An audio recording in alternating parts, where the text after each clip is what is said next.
My thing is always about engagement and how do you engage people when there is inertia, when there is apathy, and with good reason, like it's like made up or something.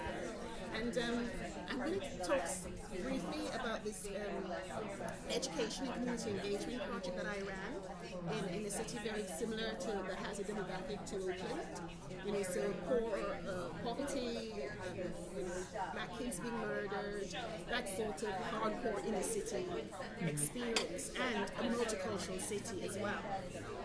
And what to implement this strategy of engagement, and my idea was how do we get alienated families, alienated youngsters, alienated people of all ages reconnected both with the community, then through education to the community, and also with leaders in the community. So it's a thing about getting the community back into integration.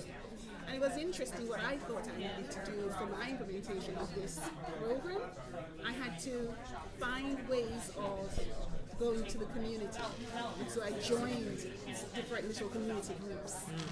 Little community groups that would allow me to say, oh, I'm here because, and then you have access to that. And it was just interesting how much legwork there really was in the whole engagement thing, because once you had it, and I think it's what Erica said, once you had the right people in the room, just one person was the right person in the room, that implementation had a greater security.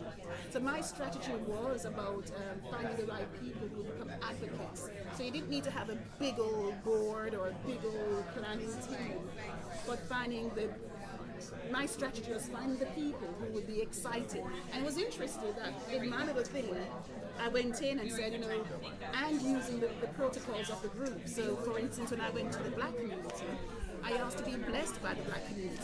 I asked the program to be blessed by the black community. So it was so interesting that people just come and laid their hands on me. Isn't that fantastic?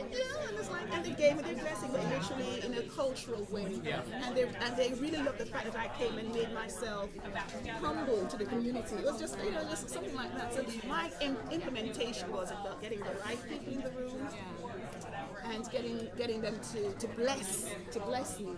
And then it didn't matter that they allowed me, therefore, to become the speaker on their behalf. We have about 15 seconds left.